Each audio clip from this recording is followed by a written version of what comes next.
নমস্কার। খোলা জানালার একটি নতুন পর্বে আপনাদের স্বাগত। আশা করি সবাই ভালো আছেন। চলুন শুরু করা যাক আজকের পর্ব। যারা আমার এই খোলা জানালার পর্বগুলি বেশ কিছুদিন ধরে দেখছেন, তারা আমার এই ঠাকুরের জায়গাটি চেনেন। আমরা যবে এই ফ্ল্যাটটিতে শিফট করেছিলাম প্রায় বছর ছয়েক আগে, তখন থেকে ঠাকুরের জায়গাটি এরকমভাবে বানানো হয়েছিল। তখন হয়তো বুঝিনি যে ঠাকুরের জায়গাটি কিভাবে বানানো হতো, বা তখন আমাদের আর সাধ্যেও কুলোয়নি ঠাকুরের জায়গাটি অন্যরকমভাবে বানানোর। তাই এত বছর পরে মনে হয়েছে ঠাকুরের জায়গাটি এখন নতুনভাবে বানানো যাক। আজকে তারই দিন। অনেক রকম মাপঝোঁক প্ল্যান করে ঠাকুরের জায়গাটি একটু রেনোভেট করা হয়েছে। এই যে পুরো জায়গাটি খালি করে পরিষ্কার করা হয়েছে, ঠাকুরের সব জিনিস শিফট করে দেওয়া হয়েছে রবিবার দিন সকালবেলা। আর জিনিস তো কম নয়, টুকটুক করে অনেক জিনিসই এতদিন ধরে জমা হয়েছে। এই ঘরটি আমার পুরো ভরেই গিয়েছে ঠাকুরের জিনিসপত্রে, ঠাকুরের সিংহাসন। আর এই যে এসে গিয়েছে আমার সিংহাসন, ঠাকুরের সিংহাসন, আমার তো না, ঠাকুরের সিংহাসন। আর সব কিছু জিনিসের মধ্যে একটি বড় সিংহাসনকে নিয়ে আসা কিন্তু বেশ ঝক্কির কাজ। এই ভাইরা বেশ সাবধানে জিনিসপত্র পাশ কাটিয়ে নিয়ে এসে দাঁড় করিয়েছিল। এই হলো ঠাকুরের সিংহাসন। এবার সব কিছু বাকি ফিটিংসগুলো এখানে লাগানোর পরে এইরকম দেখতে লাগছিল।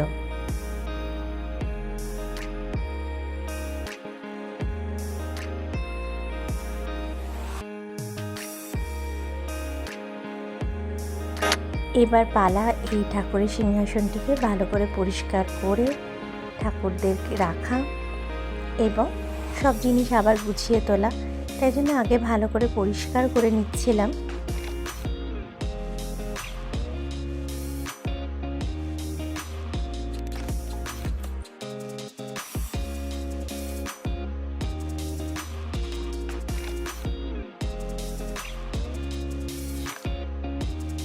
ওপরের তাকে রেখেছি রোজকার ব্যবহারের জিনিসপত্র আর গোপাল এবং জগন্নাথের টুকটাক খাবার দাবার, যেগুলো রোজকার কাজে লাগে, ধূপ।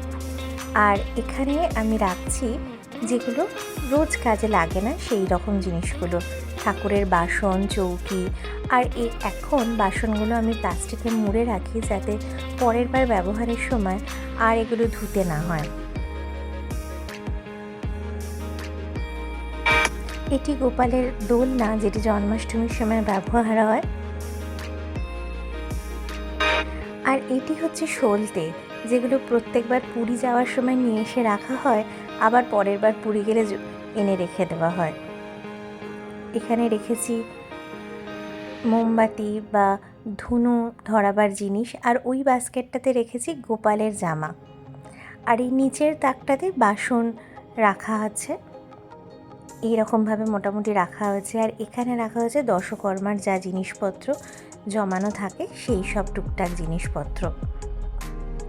হয়ে গেছে আমার গোছানো। এবার আমি বাকি তাকগুলোকে গঙ্গা জল দিয়ে একবার মুছে নিয়েছি ঠাকুরদের বসানোর আগে।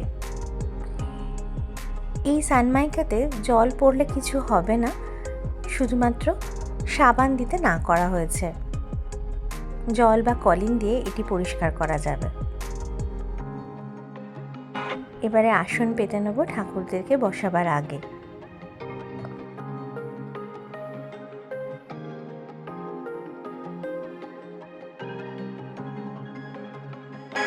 এবার ধীরে ধীরে যার যেখানে জায়গা ভেবে রেখেছিলাম মনে, সেখানে তাদেরকে বসিয়ে দিচ্ছি।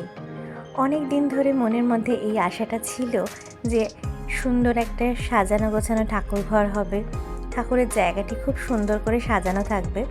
অবশেষে সেই অনেক দিনের মনের আশাটা পূরণ হলো। আজকে মনটা খুব শান্তি লাগছে।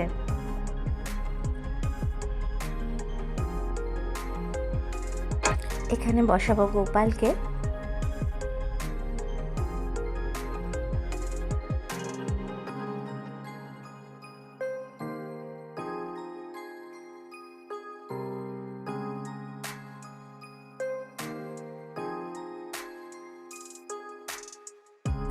ধীরে ধীরে সবাইকে বসানোর ফলে জায়গাটি ভরে উঠছে, আর একদম যেখানে যেরকমভাবে বসাবো ভেবেছিলাম সেখানে সেভাবেই বসানো হয়ে এসছে প্রায়।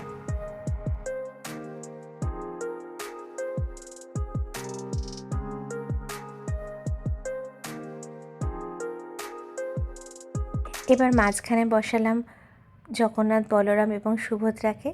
এবার ঠাকুরের সিংহাসন একদম ভরে উঠেছে।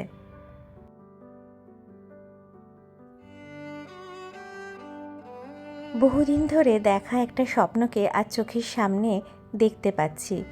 ভগবানের অশেষ কৃপায় মনের এই স্বপ্নটা যে পূরণ হলো, সেই জন্য ভগবানকে থ্যাংক ইউ তো বলতে পারছি না, কিন্তু শতকোটি প্রণামই জানাতে পারি।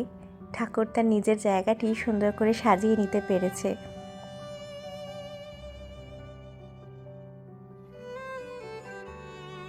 আপনারা আমাকে জানাবেন নতুন করে সেজে ওঠা ঠাকুরের এই জায়গাটি আপনাদের কেমন লাগলো। আর মনে প্রাণে এটা নিশ্চয়ই বিশ্বাস করবেন যে ভগবানের কাছে কিছু মন থেকে চাইলে নিশ্চয়ই তা পাওয়া যায়। সময় লাগে হয়তো একটু, কিন্তু পাওয়া তো যায় সত্যি করে মন থেকে চাইলে। আজ আসি তাহলে, ভালো থাকবেন সকলে। দেখা হবে আবার পরবর্তী পর্বে।